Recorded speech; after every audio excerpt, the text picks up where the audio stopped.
की 25 व 17 या दोन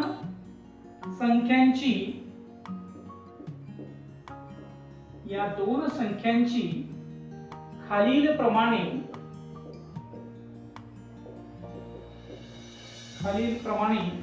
माहिती लिहा.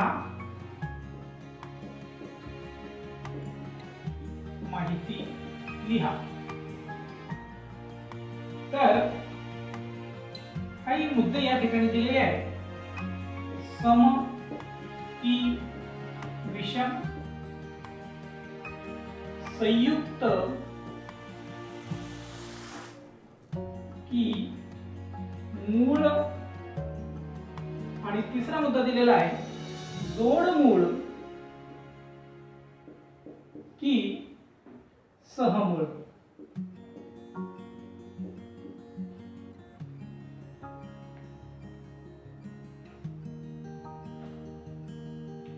श्रद्धा अनिल खडके या विद्यार्थिनीने हा प्रश्न विचारलेला आहे की 25 व 17 या दोन संख्यांची खालीलप्रमाणे माहिती लिहा. आता 25 आणि 17 ह्या दोन संख्या सम आहे की विषम? तर निश्चितच ह्या संख्या विषम आहे. ज्या संख्यांना 2 ने पूर्ण भाग जातो त्यांना आपण समसंख्या असे म्हणत असतो. या दोन संख्या संयुक्त आहे की मूळ आहे? आता 25 ही संख्या जर विचारात घेतली तर ही संयुक्त संख्या आहे. पण जर 17 चा विचार केला तर 17 ही मात्र मूळ संख्या आहे. तिसरा एक मुद्दा, दोन्ही संख्या या कशा आहे? विषम आहे. तिसरा एक मुद्दा, जोडमूळ आहे की सहमूळ आहे? तर जोडमूळ संख्या आपण कशाला म्हणतो बरं? जोडमूळ संख्या ज्या दोन मूळ संख्यांमध्ये 2 चा फरक असतो, म्हणजे दोन्ही संख्या मूळ संख्या असल्या पाहिजे आणि त्या दोन्हीमध्ये 2 चा फरक असला पाहिजे, अशा जर संख्या असतील तर त्यांना आपण जोडमूळ संख्या म्हणतो. मग 25 आणि 17 या दोघांमध्ये 2 चा फरक आहे का? नाही, म्हणून या दोन्ही जोडमूळ संख्या नाही. आता सहमूळ संख्या आहे का? तर हो, निश्चितच ह्या दोन्ही सहमूळ संख्या आहे. सहमूळ संख्या आपण कशाला म्हणत असतो? तर सहमूळ संख्या म्हणजे अशा संख्या की ज्या दोन संख्यांची अवयव हे एक व्यतिरिक्त दुसरा कुठलाही अवयव हा सामायिक अवयव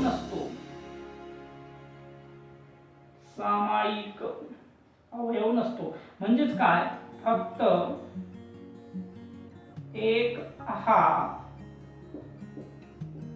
सामायिक अवयव असतो, त्याला त्या दोन संख्यांना सहमूळ संख्या असे म्हणतात. 25 चा जर विचार केला तर 25 चे अवयव काय पडतील? तर 1 गुणिला 25, 5 गुणिला 5, आणि 17 चा जर विचार केला तर 17 चे अवयव 1 गुणिला 17 व्यतिरिक्त दुसरे कुठलेही अवयव नाही. मग यामध्ये 1 आहे, यामध्ये सुद्धा 1 आहे. या एक व्यतिरिक्त दुसरा कुठलाही सामायिक अवयव नसल्याने या दोन्ही संख्या या सहमूळ संख्या आहेत. चला बघूया आता पुढचा प्रश्न.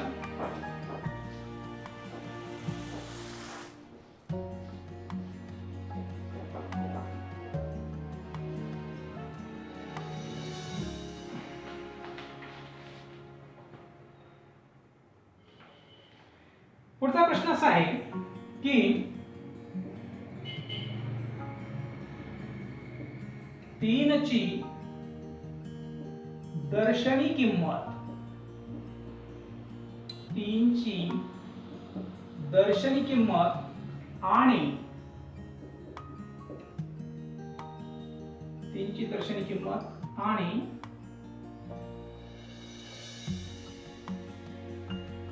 36,890 या संख्येतील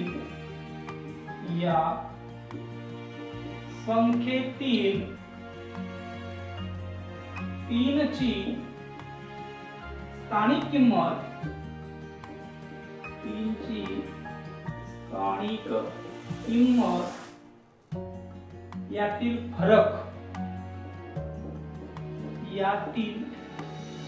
फरक किती असा प्रश्न आहे। तीनची दर्शनी किंमत आणि या संख्येमधील हा जो 3 आहे याची स्थानिक किंमत यामधला फरक म्हणजेच वजाबाकी आपल्याला विचारलेली आहे। तर स्थानिक किंमत कशाला म्हणतो आपण, तर ज्या स्थानावर जसं की एकक, दशक, शतक, हजार, 10,000 म्हणजेच 30,000 या 3ची स्थानिक किंमत झाली आणि 3ची दर्शनी किंमत काय असते, तर ही 3च असते। मग यांची वजाबाकी आपल्याला करायची आहे। फरक काढायचा म्हणजे काय, तर वजाबाकी करायची आहे। शून्यामधून 3 काही जात नाही म्हणून घेतला आजचा, झाले 10, 10 मधून 3 गेले, राहिले 7। आजचा दिला परत, 10 मधून परत 1 गेला 9, परत आजचा 10 मधून 1 गेला 9, परत आजचा 10 मधून 1 गेला 9, आजचा दिला परत 3 मधून 1 गेला 2, 29,997 अशा प्रकारचं उत्तर या ठिकाणी येते।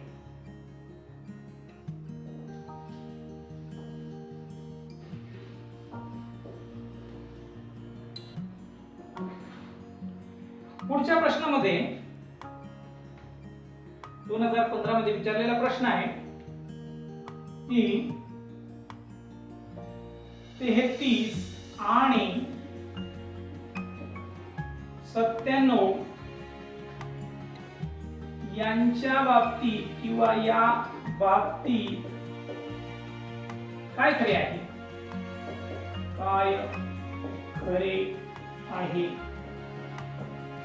या ठिकाणी 4 विधान दिलेली आहे। दोन्ही मूळ संख्या आहेत, दोन्ही मूळ संख्या आहेत। दुसरं विधान आहे दोन्ही सहमूळ संख्या आहेत। सी विधान दिलेलं आहे दोन्ही 11ची गुणिते आहेत।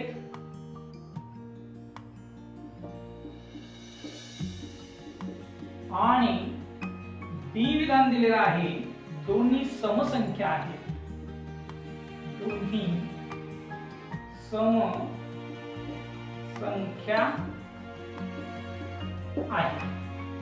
या ठिकाणी 33 आणि 97 या दोन संख्यांच्या बाबतीत काय खरं आहे ते आपल्याला ठरवायचं आहे। मग या पहिलं विधान आहे दोन्ही मूळ संख्या आहेत। आता मूळ संख्या आपल्याला माहित आहे की ज्या संख्येला 1 आणि ती स्वतः या व्यतिरिक्त दुसऱ्या कशाने भाग जात नसेल तर त्या संख्येला आपण मूळ संख्या असे म्हणत असतो। मग 33 ला कशाने भाग जातो, 1 आणि 11 आणि 3, तसंच 33, 11 × 33 आणि 33 × 1 33।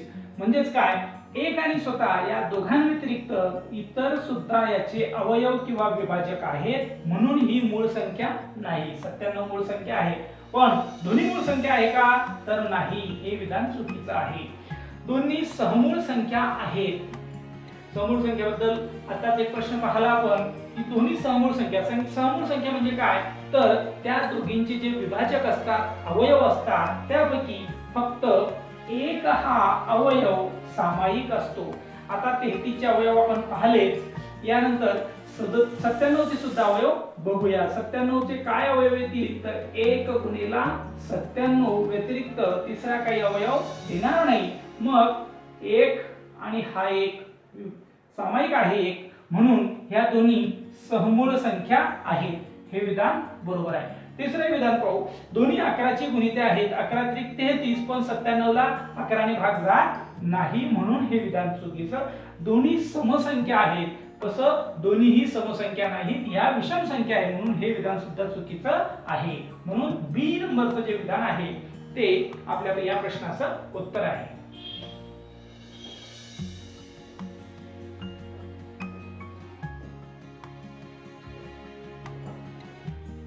पुढचा प्रश्न बघू.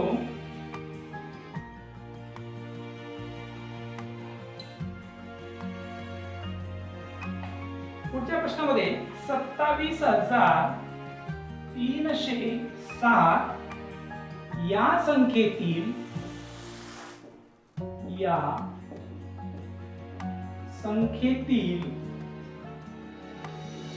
7च्या स्थानिक किमतीमध्ये 7च्या स्थानिक किमतीमध्ये किती अंतर आहे, किती अंतर आहे असा प्रश्न आपल्याला विचारलेला आहे की 27,307 या संख्येतील 7 हा जो अंक आहे याच्या स्थानिक किमतीमध्ये किती अंतर आहे, म्हणजेच फरक आहे, किती वजाबाकी त्या दोघांची येणार. याची स्थानिक किंमत किती, तर फक्त 7. हा उजवीकडील 7, हा डावीकडील 7.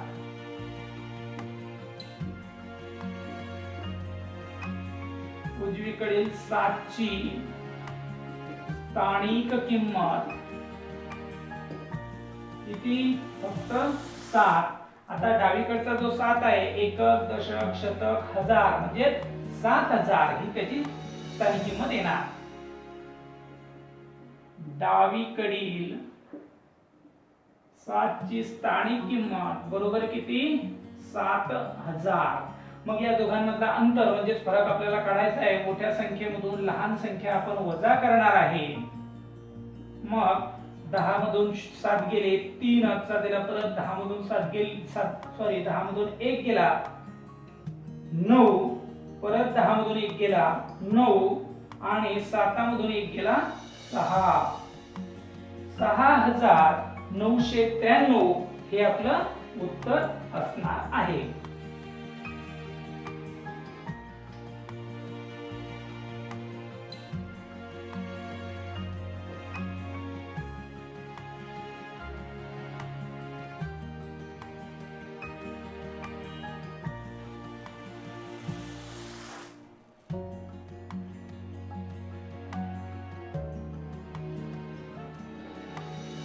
यानंतर पुढचा प्रश्न आहे, पहिल्या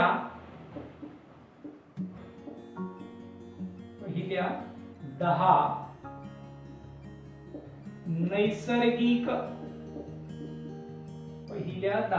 नैसर्गिक विषम संख्यांची बेरीज किती आहे.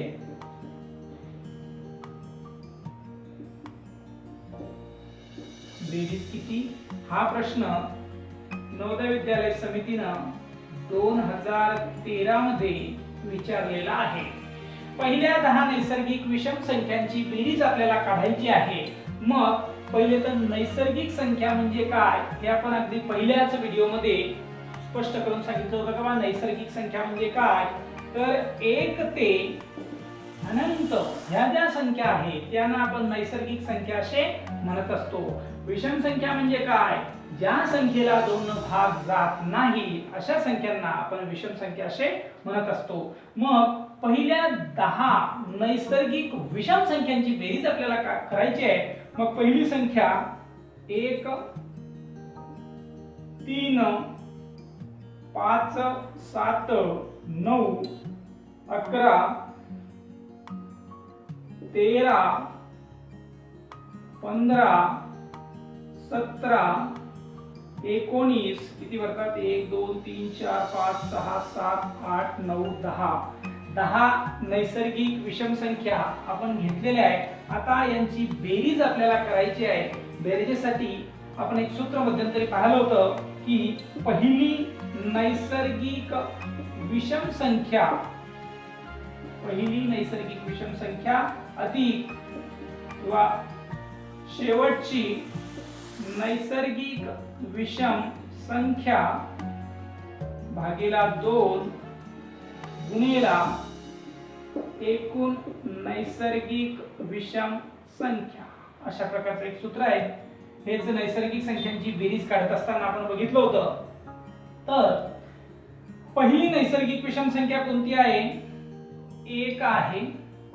शेवटची नैसर्गिक विषम संख्या किती आहे? 19 आहे, भागीला 2 गुणिला एकूण नैसर्गिक संख्या किती? तर 10. मग 19 अधिक 1 20 गुणिला 10 भागीला 2 बे 1 बे, बे 5 10, 20 5 100. अशा प्रकारे या प्रश्नाचं उत्तर किती येणार? तर 100. हा प्रश्न 2013 मध्ये विचारलेला आहे. अशा प्रकारचे प्रश्न विचारले जाऊ शकतात.